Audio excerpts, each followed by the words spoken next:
Welcome to Real Estate Pro Tips and Strategies. The theme is how to buy a home or sell a home in a changing real estate market. Hi, my name is Pete Sabine, and I'm here with my team partner, Leslie Whitney. We are real estate professionals with Compass and the 5-star real estate team here in the San Francisco Bay Area. We want to share with you our real estate expertise to give you a competitive edge and provide insight with useful information so you can make an informed decision for your next home purchase. Leslie and I break down the most important aspects of real estate. Future podcasts will reveal how to navigate as a home buyer or seller. Let's begin our podcast. Hello and welcome to this episode of Real Estate Pro Tips and Strategies. The topic today is buyer representation agreements and agency relationships. In this podcast for realtors, we will share why and how to introduce and integrate the buyer rep agreement as a part of your real estate services. For home buyers, we will share the benefits of hiring a broker with a buyer rep agreement. There are some states in our country that require a broker to use a buyer rep agreement with a client. Other states, like California, do not require a broker to use a buyer rep agreement. Pete, have you used a buyer rep agreement? Yes. In fact, most of our clients prefer to have a professional representation agreement. And the agreement positions us as a real estate professional who is interested in protecting our client's best interest. The agreement demonstrates our knowledge of agency, contract, and disclosure laws, rules, obligations, and protocol. And you can attach informative and required advisories and disclaimers to the agreement. And what is your experience using a buyer rep agreement when representing a buyer? How do you approach the client with an agreement like this? Well, the agreement requires a commitment from the client, and it will eliminate the uncommitted buyer who will waste your time. The agreement identifies your client's intention to work with you exclusively, or you'll find out if they plan to work with other agents in the same area. The agreement does provide peace of mind for the real estate broker. You can actually take time off without fear a competitor will attempt to get in the way of your relationship with your client. The agreement is also a cornerstone to prevail in a procuring cause case where your commission is disputed because somebody else is claiming that they deserve the commission for selling a house to your buyer. And the agreement protects your fee from further negotiation during a transaction. It also provides indemnification from claims from incorrect information supplied by a buyer, or any material issues that the buyer fails to disclose to you in writing, or also payments for reports and inspections that were arranged by the broker. How many different types of buyer rep agreements are available? There's 3 types of agreements here in California. There's the exclusive buyer representation agreement, a non-exclusive buyer representation agreement, and then there's the non-exclusive, not for compensation buyer rep agreement. Are you gonna explain those 3? Do you think I should? Yes, I will. But when? It's in there. Okay, Yeah. Okay. When does the California Civil Code require a licensee, a real estate agent, to explain the different types of agency relationships to a prospective buyer? Well, technically speaking, if you're going to follow the letter of the law, it's when you have a discussion with the real estate agent where they provide advice and counsel to represent you. All right. And when do most agents try to explain the different types of agency relationships to a prospective buyer?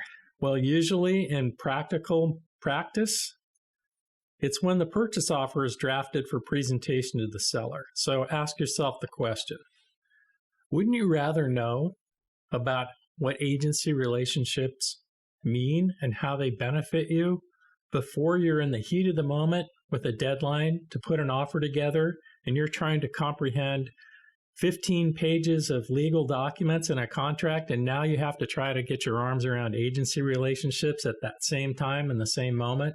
That's why the Department of Real Estate requires a real estate agent to provide the agency relationship disclosure when they first enter into an agreement to work together. Right. So that's actually a good way to do it, that when you establish a relationship with a new client, you go over these things ahead of time. Right. Versus right when you're writing the offer. Proactive versus reactive. Mm-hmm.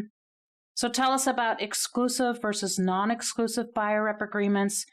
Why use a non-exclusive agreement?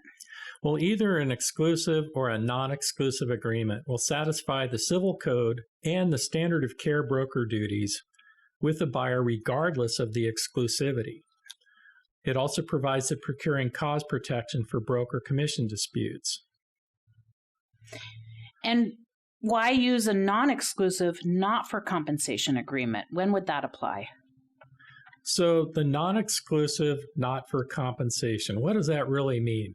It means that your buyer is unwilling to pay you compensation for your services. So are you willing to work with that buyer who's not willing to pay you?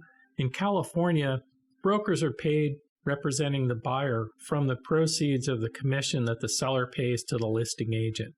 So 9 times out of 10, the buyer isn't paying the real estate broker that's representing them directly anyway. So you could use a not for compensation agreement and be okay. Now, what does non-exclusive mean? Non-exclusive means that the buyer is free to work with several brokers, including you, not just you. So the difference between exclusive and non-exclusive is just that. So why would you bother to have a non-exclusive agreement with your client? And the reason for that is, regardless of which of the 3 agreements you choose to work with your client, all of the agreements satisfies the civil code and standard of care broker duties with the buyer, regardless of compensation or exclusivity. You're actually in compliance with the Department of Real Estate requirements when you use a buyer rep agreement, regardless of which type. That's interesting. So the non-exclusive, not for compensation agreement really is sort of the loosest of all the agreements. It allows the buyer to work with any other broker, and it does not obligate the buyer to pay you. And you're correct. So what does it provide? It, once again, it provides evidence that you have given the buyer a copy of this document that they've signed, and in the body of the document, it describes your duties to them, their obligations to you, all of these things that the Department of Real Estate want you to explain and have proof that the buyer has received a copy of that information. So they want you to use it, but what if you don't use it? Are you then not being compliant with the DRE? You're correct. You are flying without a net. You're setting yourself up if there's a problem between you and your client and they hire a really sharp real estate litigation attorney, you have big problems on your hands because right out of the gate, you have failed. You have breached your duty to your client to provide them with these required documents, and that leaves you exposed. It's not a good place to be. So why do so many agents not use any buyer rep agreement? You know what? I want to save that question for a little bit later because I want to explain to you why it's beneficial to the buyer, and then we'll come back to that. Is that fair? Okay. So how does the buyer benefit from using a buyer rep agreement with their agent? So number one, the agreement describes the property to be acquired. And it doesn't have to be specific to one house, although it can. It can be that specific or it can be very broad and general. But typically, that provision describes the type of the property, whether it's a house, a farm, a ranch, a lot, whatever it is, the location. Now, it doesn't have to be a specific street. It can be a region. It could be the San Francisco Bay Area. It could be the state of California. It could be a neighborhood. It could be a zip code or it could be a county. and it also describes the price range. So generally speaking, the way that I use it is I sell homes in my county. So I put in the name of the county and I include some city names that my client's interested in within the county, the type of property, and a broad price range from low to high of where they're shopping for a home. So how is that useful to a buyer? Well, if I have a buyer rep agreement with my client that says I'm their exclusive broker in Contra Costa County only, that frees up the buyer to do what? Work with other realtors outside of Contra Costa County. That's fine with me. I hope they do, because I don't work in other areas but Contra Costa County. And with transferee buyers relocating into a region, it's very common for them to shop the entire region with several brokers to figure out where they want to buy a home. So I'm okay with that. The other thing that the buyer rep agreement does is it provides clarity about agency relationships with the buyer. It's best to know in advance of viewing properties and making offers if you have concerns or questions about dual agency representation. What is dual agency? We're going to get into that a little bit later in this conversation, but that's really important that a buyer understands what dual agency means, and not all buyers are comfortable with dual agency representation. It also talks about the confirmation of agency relationships. It identifies when an agency relationship might shift from the buyer's exclusive agent to a dual agent. It provides the required disclosure that the broker may represent more than one buyer for the same property that your client is seeking to acquire. Wouldn't a buyer want to know that? Of course they would. Buyers are also usually unaware and assume that when their offer is presented to a seller, it's confidential. Not in California. In our state, all offers presented to a seller are not confidential unless both parties agree to sign a confidentiality agreement up front before the offer is delivered. I can assure you that virtually every buyer I've ever met had no idea that their offer was not confidential. It also identifies any compensation to the broker. So it identifies the compensation the buyer is obligated to pay the broker, if any, and the protection period beyond the buyer rep agreement expiration date, meaning that after the representation agreement expires, and all representation agreements have an expiration date, just like a listing agreement has an expiration date. So what that means is that if the buyer buys one of the properties that you showed them during the term of your agreement, after it expires, as an example, up to 90 days after the expiration date, if the buyer buys one of those properties that you introduced to them, they owe you a commission. It also explains the buyer's obligation to pay compensation. Our agreement states that if anyone other than the buyer compensates the broker for services covered in this agreement, that amount shall be credited toward the buyer's obligation to pay the compensation. So what does that mean? Generally speaking, we're going to be looking at properties posted on the MLS, the Multiple Listing Service. And there is an offering of compensation from the listing agent that comes from the seller from the proceeds of sale when the escrow has closed. That relieves the buyer's obligation in most cases to pay their agent anything. So it's important to have that identified in the buyer rep agreement. It also says that if the compensation paid by others exceeds the compensation that the buyer is required to pay, it will be disclosed to the buyer. It also states the broker's authorizations and obligations. It clearly defines what you have authorized and states the broker's obligations to perform. So in other words, if you authorize your broker to do something for you on your behalf as your agent, you can write that in. You can add that into the agreement. That can be a lot of things. It could authorize you to talk to their lender, to talk to their financial planner, to talk to their trust attorney, to communicate with others that are connected to the buyer's situation in buying a home. The authorizations can be expanded by addenda. They clearly define what the duties will and will not be performed by your broker. So wouldn't you want to know when you hire somebody to work for you what they're going to do, and most and equally important, what they're not going to do, right? Yes. Is it good to enter into a professional relationship and make assumptions about who you hired, about what they're going to do and what they're not going to do? To me, that's a recipe for a problem. So the scope of broker duty is clearly defined. And if that scope needs to be expanded beyond what's in the agreement, you can do that by mutual written agreement with an addendum to that.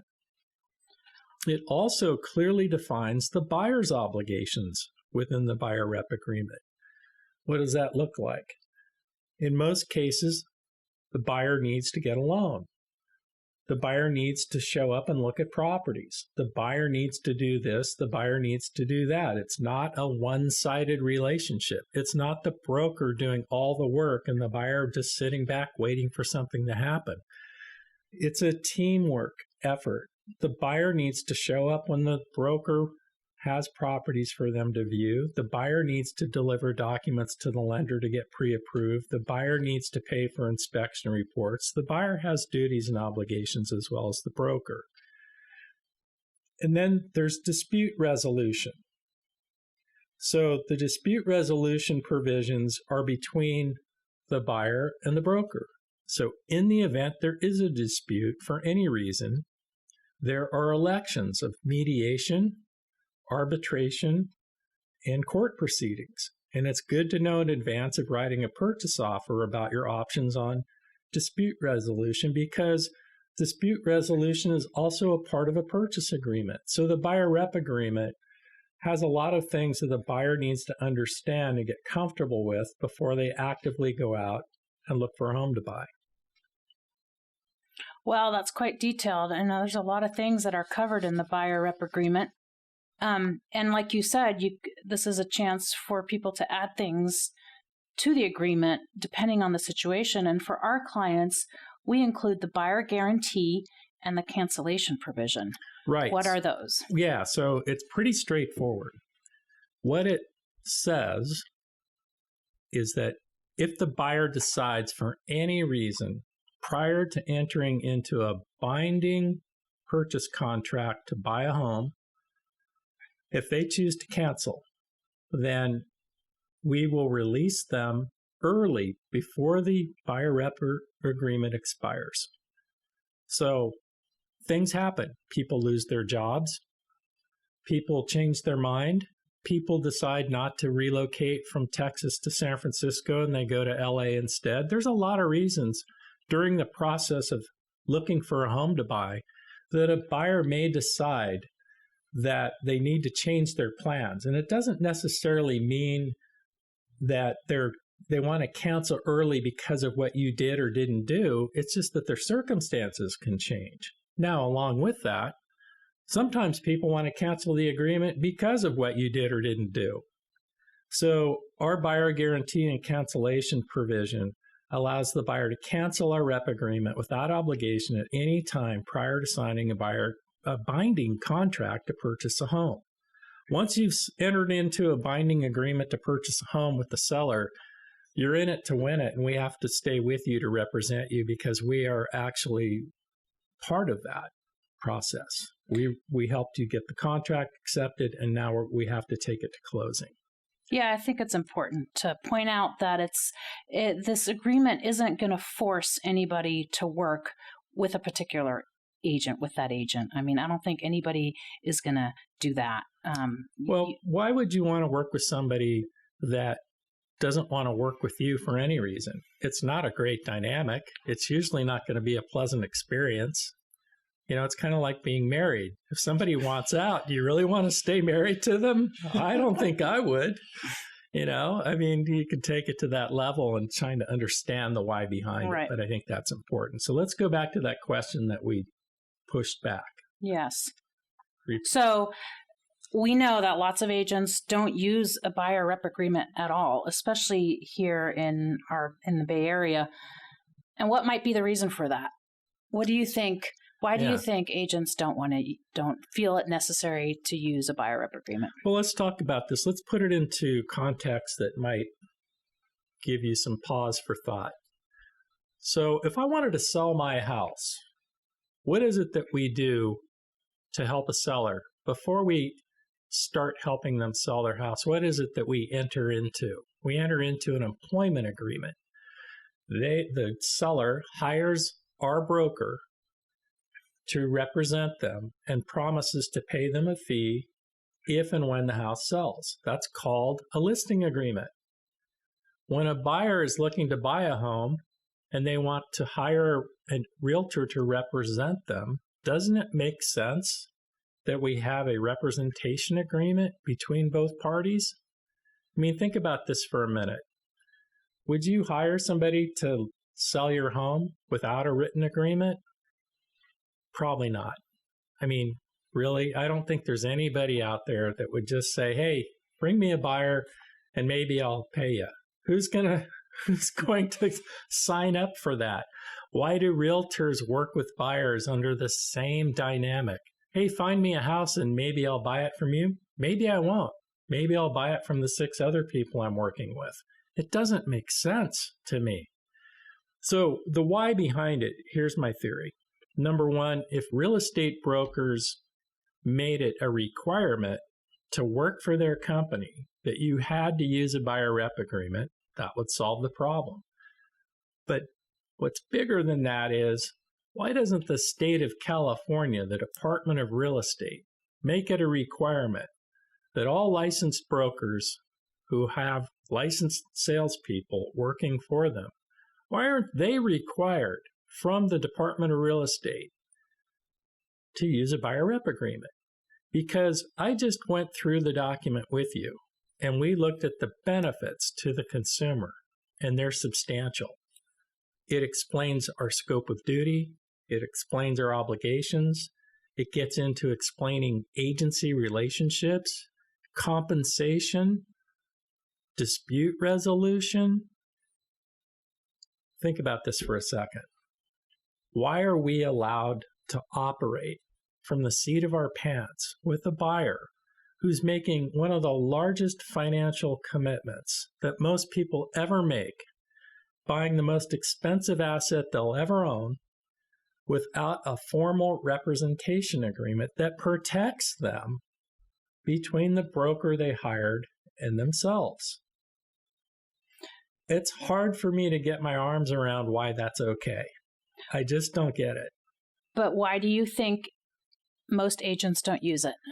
Well, because their broker doesn't require it and the state doesn't require the broker to use it. But what I hear, the most common reason I hear is that, well, if I ask my buyer to sign this buyer rep agreement, they might not want to, and then they're going to go work with some other broker, and then I get nothing. Mm-hmm. Well, there could be some truth to that, but let's think about that for a minute. Don't you think that the consumer, the buyer, wants professional representation? Don't they want a written agreement that clearly defines what you're supposed to do for them? Of course they do. Right. And if a buyer doesn't want to work with one agent but wants to work with several for whatever reason, that's fine. A buyer can do that if they want to. And we have an agreement for that. But it's called a non-exclusive agreement. My point is that whether you, putting the type of relationship aside, whether it's exclusive, non-exclusive, or non-exclusive not for compensation, there should be a written agreement, an employment agreement that meets the Department of Real Estate standard of care requirements at a minimum between the consumer and the broker. I can't find one good reason for consumer protectionism to allow us to operate without that fundamental foundation piece in place between the consumer and the broker. Can you think of one? No, not at this moment. But let me run another scenario by you. Okay. A buyer and an agent, they have an exclusive buyer rep agreement. And the buyer finds a house he loves, and the listing agent offers him a really great deal. If the buyer works with the listing agent directly, Sure. it's a great deal. He can't pass it up. Really? Okay. And sure, he that wants does happen. Yeah, and he wants to go with the listing agent. Yeah. But meanwhile, he has this buyer rep agreement in place. Okay. What happens and what are his options? So who's the listing agent working for? A completely different agency. Broker. Doesn't matter. Who employed the listing agent? Oh, Who? the seller. So who's the listing agent working for? The seller. Okay. So we're going to get into agency in a minute. So whose duties are, whose obligations to the seller? Let me start that over. Let's just say this straight up. The listing agent has a fiduciary duty to the seller, not to the buyer, because of the listing agreement. Yes. We're going to talk about what a fiduciary is in a minute. What does that mean? So you ask the listing agent to represent you, but you're not getting the same level of representation necessarily as you would if you had your own agent representing you. So let's say that you go step into a court of law. You want to hire the attorney for the defendant to represent you as the plaintiff? Right. No. Of course not. So why would you want to have somebody represent you that's also representing the other party? It doesn't make sense. No, absolutely right. And that's the whole dual agency, double representation conversation. But just in regards to the buyer rep agreement, the buyer now can't go directly to the listing agent. Unless the buyer's agent is willing to let them out of that agreement. No. Right. No, the buyer actually can. But if the buyer has signed a buyer rep agreement, if they buy a house during the term of that buyer rep agreement, which is exclusive and for compensation, and they do not buy through that agent, that broker, they buy from a different broker. Forget the reason why. It doesn't matter. Right. They now owe that broker that they hired a commission. Right. That's what I was getting at. Right. So there's an incentive for that buyer not to want to do that. Right. Because that's a lot of money they're going to have to pay somebody out of pocket. Right. Or work it out ahead of time with his agent and try to get out of the agreement. But yeah. Okay. Yes. Interesting. Okay.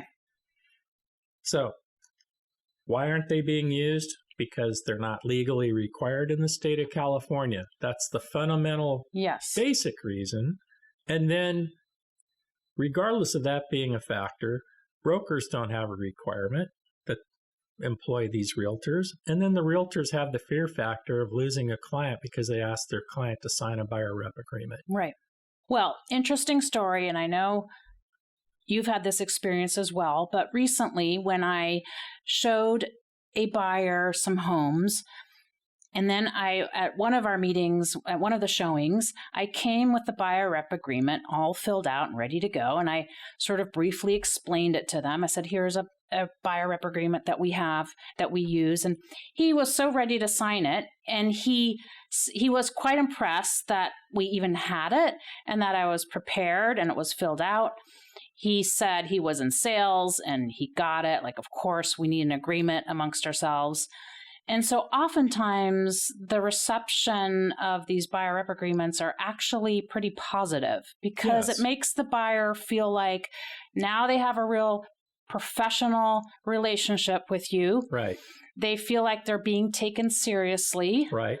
And especially if they're in sales or they just understand the importance of a transaction like this, they're actually very receptive to it. So that's been my experience. Yeah, here's another thing. Here's how you can think about a buyer rep agreement. It's like an engagement agreement. When you hire an attorney, an architect, you're signing an engagement agreement. You can go in and explain what you want and all that in an interview, a first meeting, where there's no commitment on either side. But when you both decide that you want to work with each other, the next step is an engagement agreement. So with buyers, I don't have my buyers sign a buyer rep agreement when I first meet them. We need to make sure that we're right for each other. So practically speaking, this is how I typically work with buyers. on the path to an engagement agreement. I meet someone in an open house. They tell me what they like. I tell them how I work.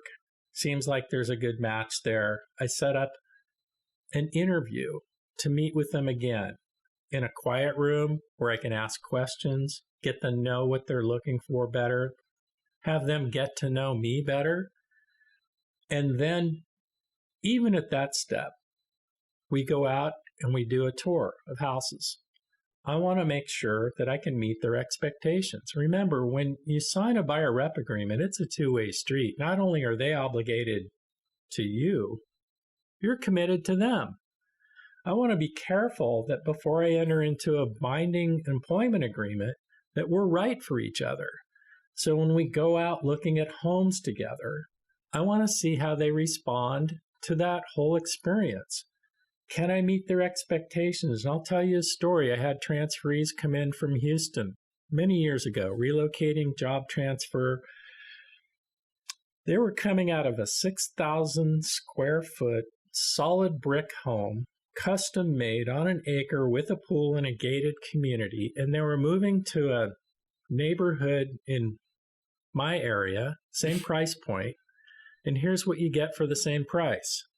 3 bedrooms, 1 bath, wall heater, 1,200 square feet, slab floor, 6,000 square foot lot in a blue-collar neighborhood. So we went out looking at homes, and it was not a pleasant experience. The family was in the car, and after about the 3rd or 4th home, the wife realized that their lifestyle was about to drastically change. They had the best schools, the best of everything. They were making a significant change in their life. So at the end of the day, things got really quiet. And they didn't take the job? They decided, they thought it through, that they were not coming to California, at least not to the Bay Area. They just couldn't do it. And I couldn't blame them. That's a huge step backward for people to do. Now, if I had a binding agreement with them, I'd have to unwind that unnecessarily. So rather than getting into a solid commitment, make sure that you can meet their expectations and that there's a good match. There has to be a certain energy, I believe, because it's a relationship business. Yes. Real estate is basically a people business, and the byproduct of the relationship is you're selling real estate, right? So people work with people they like and trust. Mm-hmm. You might have all the knowledge and the track record and the fanciest car and all this stuff that goes with the trappings of being a realtor. But if they don't like you or trust you or both, why would you want to be in a committed relationship with that person? Remember the marriage analogy? It's like dating. Earlier? They should have a dating rep agreement. Exactly. I mean, it would actually be quite useful to set up everyone's expectations ahead of time. But now, okay, so let's say we go through the trial run. Everything goes great. They're happy with the inventory, what they can get for the money. They like me. They trust me. At that point in time, that's when it's appropriate to enter into a binding rep agreement. Same thing with listing a home. You don't go out and expect to sign the listing the first time you get the call. Sometimes that happens. But typically you go out, you meet with them, you look at the home, you find out what their goals, their plans, and their objectives are. You come back with the proposal, you present it to them, and if there's a good fit and a good match, and they like and trust you, chances are you're going to have a binding employment agreement to list and sell their home. It's the same dynamic with the buyer. That's how we do it. So now let's move on to another topic related to this that we've touched on a little bit, regarding agency relationships. Since 1988, California real estate licensees, also known as realtors, involved in certain types of real property transactions have been required to provide written disclosures to both the seller and the buyer of the agency relationship options which are available to secure their agreement to a particular form of agency and to confirm that agreement in writing. Disclosure and confirmation are 2 different steps in the agency disclosure process that must be given to the buyer and seller at different times during the real estate transaction. Agency disclosure should really be called agency education because the agency disclosure form is a statutorily defined form that educates the seller and buyer as to the duties and responsibilities of a listing agent, selling agent, and dual agent. The purpose of the agency disclosure is not to select who is representing whom and if a real estate broker is acting as a dual agent in this particular transaction. So that's a lot to understand. It is. And I'm going to tell you straight up that it's very confusing. It is. It's confusing not just for the consumer, but it's also confusing for the real estate licensee, yes, the realtors. A lot of them say they understand it, but right. I can tell you in practice, many don't. I have come across that too. Yeah. Agents who have been in the business for some years still don't understand what dual agency means. So we're going to try to really confuse you with this. And really, the reason why this is important is that the seller and a buyer just need to understand who's representing whom, right, and what is the relationship between all these different parties, the buyer, the seller, and the agents and the brokers. Right. So we're going to get into that. Okay. So what are the different real estate agency relationships, and what are the related duties to a buyer or seller? All right. So let's first define what agent means in the context of real estate agency relationships with a buyer or seller. Number one, the agent is the company that employs the real estate licensee who represents the buyer or the seller or both the buyer and the seller in a real estate property real property transaction.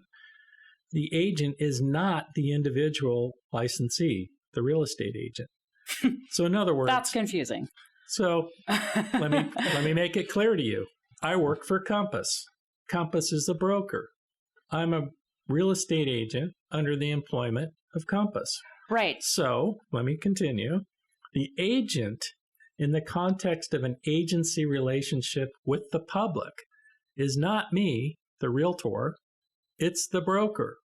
So remember, when you're hiring a broker to represent you, you're hiring a company who happens to have many agents in most cases working for them.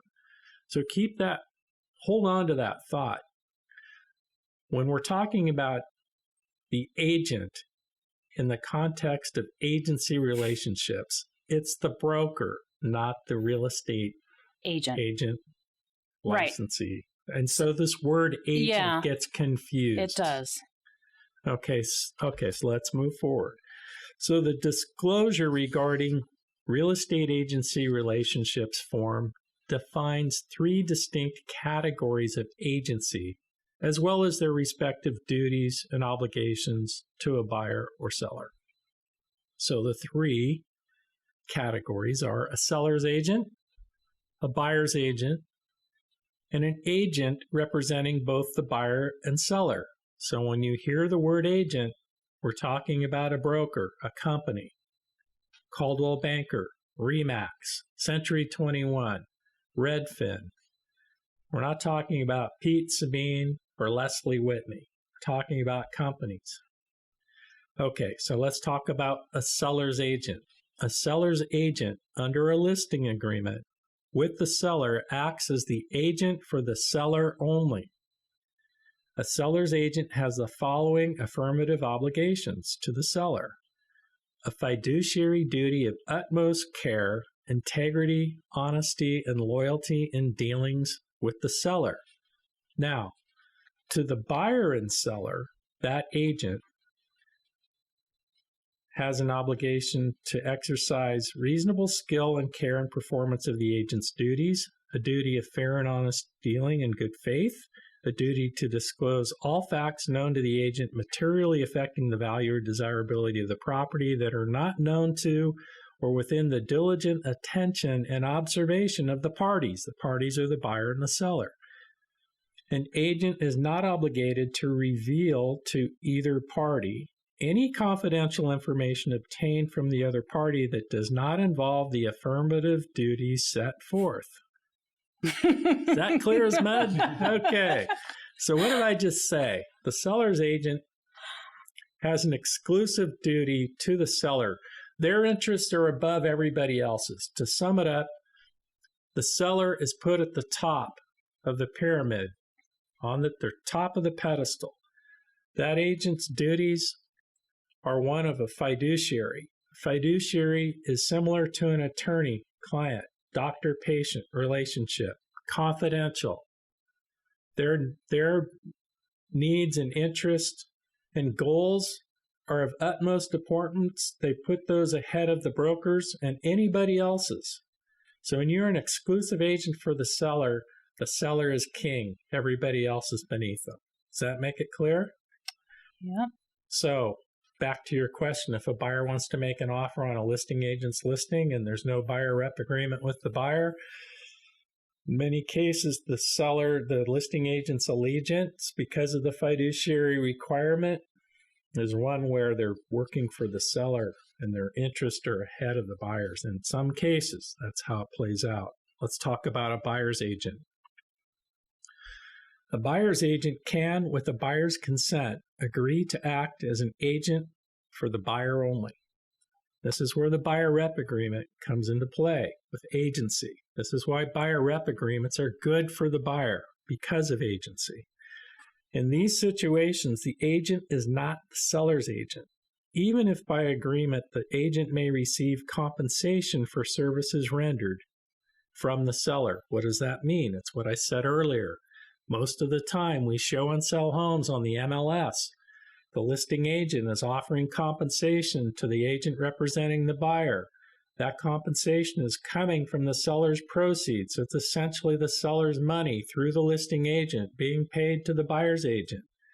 That does not mean that the buyer's agent gets to put the seller's interest above their buyers just because they're getting compensated by the seller. How's that for confusing? So an agent acting only for a buyer has the following affirmative obligations to the buyer. A fiduciary duty of utmost care, integrity, honesty, and loyalty in dealings with the buyer. And to the buyer and seller, diligent exercise of reasonable skill and care and performance of the agent's duties, the duty of fair and honest dealing and in good faith, duty to disclose all facts known to the agent, materially affecting the property, value, desirability, and the agent is not obligated to reveal to either party any confidential information obtained from the other party that does not involve the affirmative duties set forth. So, are we still confused? Where is that text from? Oh, it comes right from the Civil Code, from the disclosure form. That's what I didn't thought. dream this up. Just making sure we're the this is sources. Cut and paste. I did not make any liberties with any of this text because it's that important. It's really super important that you understand who is representing you and what their duties are to you. So if you hire a broker to represent you and they have not given you the agency disclosure form until you write the offer, and they haven't confirmed their relationship to you because you don't have a buyer rep agreement, what does that leave you with? Nothing. You don't know who's really working for you.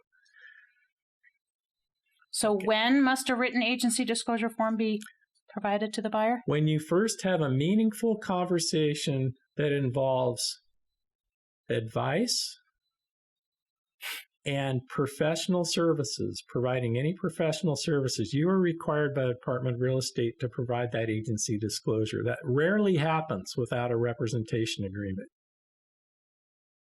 So let's go on to the next one, because if you're not confused yet, this will confuse you. Okay. Let's talk about what is known as a dual agent. That's an agent that is representing both the buyer and the seller. Now, once again, that's not the real estate salesperson representing both the buyer and seller. It means the company. In this case, let's say it's Compass, our company. So in that context, a real estate company agent, either acting directly or through one or more associate licensees, can legally be the agent of both the buyer and seller in a transaction, but only with the knowledge and consent of both the buyer and the seller. Why do you need consent for a dual agency? because not everybody is comfortable with having one company, one agent representing both parties. They're just not. Has that ever happened to you? Yes. Not one agent, but one broker. Company. Okay. It has. That's taking it to the extreme, but let's talk about that in practical terms. So when you're signing a buyer rep agreement with your broker, there is a specific provision, a disclaimer about dual agency. And you actually have to check the box to authorize it, to say that you're okay with it.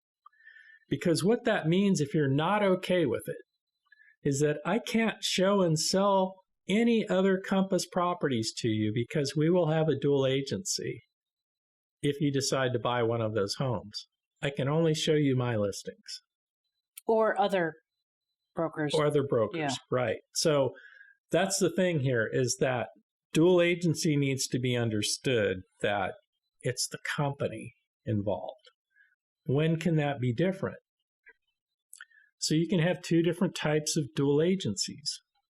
You can have a dual agency where Compass is the only company involved, but there's two different Compass agents. That happens all the time. The listing agent works for Compass and the selling agent representing the buyer works for Compass. Very, very common. Compass has huge market share. The odds of me finding a home that's represented by a Compass listing agent that you're going to want to buy is extremely high because we control a lot of the inventory that's for sale. That is a dual agency.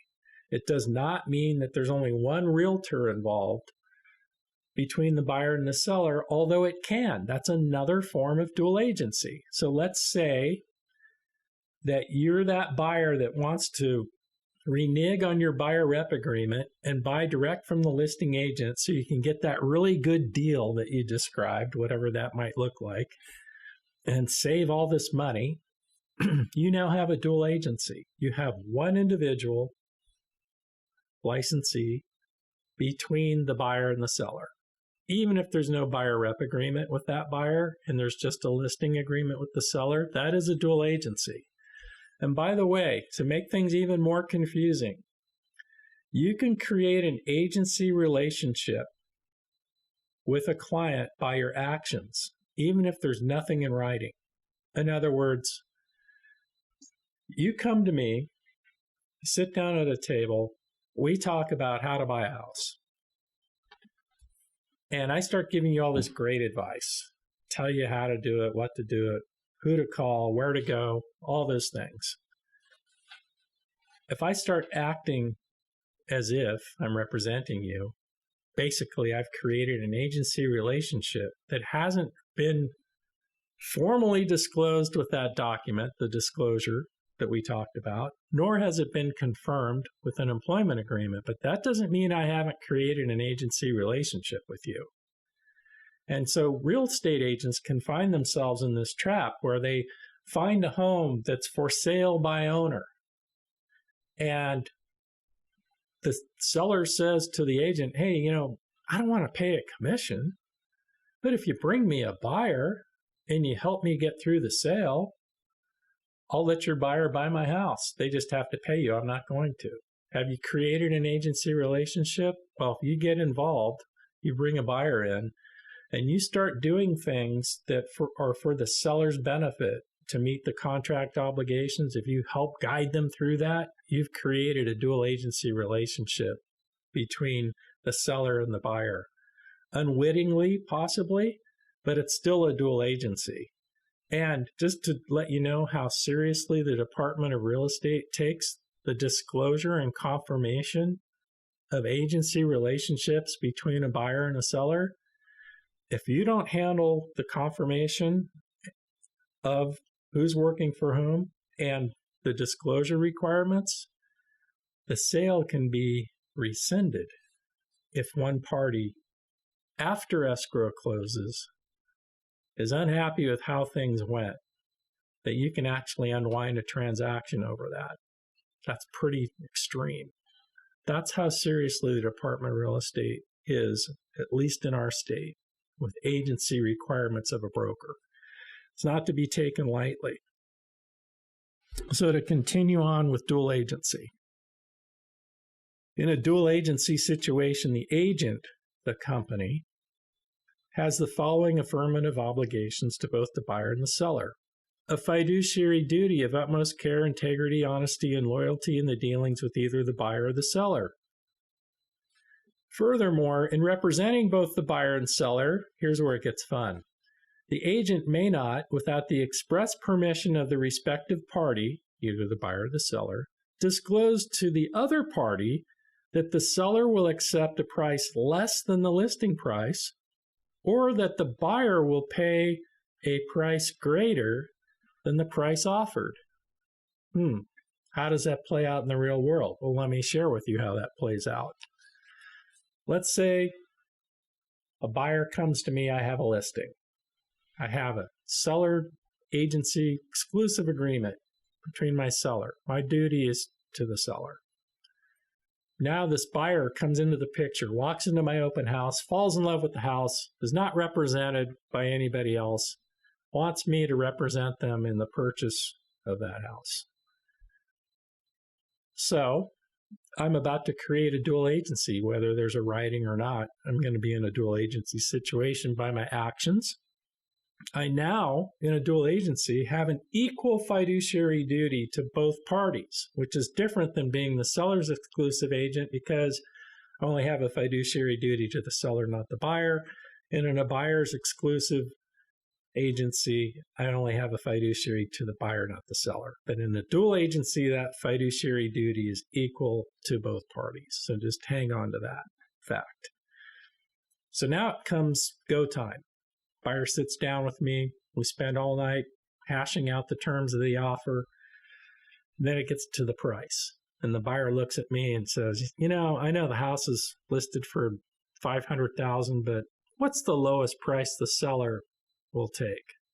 Now, I might know what that number is. My seller may have told me that when I took the listing. Hey, let's try $500,000, but I'll go to $450 if I have to. I just need to get gone. So my fiduciary duty, unless I have written permission to the contrary, I can't disclose how low the seller will go off the asking price, not even by $1, or I have breached my fiduciary duty. So what do I say to that buyer? Because I know it's $450. So all I can say because of the fiduciary duty here is that, I'm not allowed to disclose that to you. My recommendation would be to make an offer at the price you feel comfortable with, and I'll do my best to get that accepted. Can't guarantee anything, can't disclose where the seller will go beyond the list price that they're asking. So the buyer goes, okay, well, let's try $470. But I really want this house. It's perfect for us. My wife will kill me if we don't get this house. I'll pay $495, but don't tell the seller. Okay, so now we put the offer together at $480. What happens next? I get on the phone with the seller. I email the offer to them. We set a time to review it. They're looking at the price and they're going, look, I love everything about this offer, but $470, how high will that buyer go? Now I know he told me where he would go on the price, but I don't have permission from that buyer to disclose to my seller, my client, how high the buyer will go above the offer price. So I have to say essentially the same thing to the seller, don't I? I have to say to the seller, look, I'm not at liberty, I'm not allowed to disclose anything other than the price that's being offered. Why don't you make a counter proposal to the buyer at a price that's comfortable for you, and I'll see if we can get that approved. So do you see the box that a realtor gets put in a dual agency with the fiduciary duty obligation that an agent and a broker has to both parties that is equal? It's not a comfortable place. And in many cases, it's really not a great thing for one real estate agent to be between a buyer and a seller. It's very, very difficult to uphold the fiduciary duties that you have equally to both parties without tripping and breaching your duties to one or both parties in the process of going through what's often a very complicated real estate sale. Does that make sense? Yep. Okay, so are we still confused? No, You sure? I'm not. Okay. I passed the I test. I'm confused now. No. Okay. So another question, how and when does the confirmation of agency relationships occur? Or did we cover that already? Wait, I see a different question. No, when must agency, we talked about that. Well, let's talk about it again because I think this is good. Okay. So let's go over again, when must a written agency disclosure form be provided to a buyer? At what point during the transaction or during when you first meet a buyer? Yeah, so I know that we touched on this earlier, but it's so important you get this right. Real estate licensees must provide the buyer and seller with a disclosure regarding agency relationships in every applicable transaction. So in California, that means residential real estate, 1 to 4 units, properties of that type. The selling or buyer's agent must provide this form to the buyer as soon as practical, prior to the execution of the buyer's offer to purchase, at a minimum. Actually, prior to the execution of the buyer's offer to purchase is the latest point in time at which the disclosure should be provided. The disclosure form should be provided to the buyer as soon as that buyer seeks the services of the agent in a more than a casual, transitory, or preliminary manner, with the objective of entering into a real property transaction. So once again, what does that really look like? When we have that initial interview, when we're talking turkey, so to speak, about what to do, how to do it, strategies, plans, representation, services provided, that's when you should, in fairness to the buyer, provide that disclosure to them and to comply with DRE standard of care practices. So the next question would be, how and when does the confirmation of agency relationships occur? Okay, so confirmation is different than disclosure. Both the listing agent, which means the listing broker, and the selling agent, this means the selling or buyer's broker, must elect which form of agency representation they desire as soon as practicable. So what does that mean when there's a listing agreement? The only thing a listing broker can be is the seller's agent. Why is that? Because there's no buyer in the picture yet. We just signed the listing agreement. The property's not for sale yet. There is no buyer. So the only type of agency relationship possible is the seller's exclusive agent. Same thing with working with the buyer. When you sign a buyer rep agreement, the only possible type of representation you can have is a buyer's exclusive agent because there is no seller yet. We haven't made an offer on a property. When can that agency relationship change from an exclusive seller agent or buyer agent relationship? It's when we get involved with buying or selling the property, meaning that if I bring in an offer on another Compass listing and I'm representing the buyer, we go from the buyer's exclusive agency into a dual agency. Because remember, Compass, the company, is now representing the buyer because I'm working with them, and the other realtor who works for Compass. We have one company, the agent and agency relationships.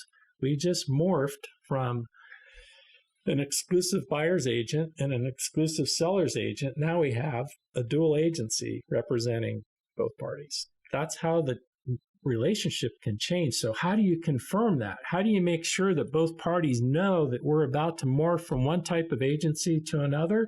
It's in the purchase contract. It's so important to the Department of Real Estate that you confirm this change. If it changes, it's the very first thing in a 14-page document. That's how important it is to the DRE.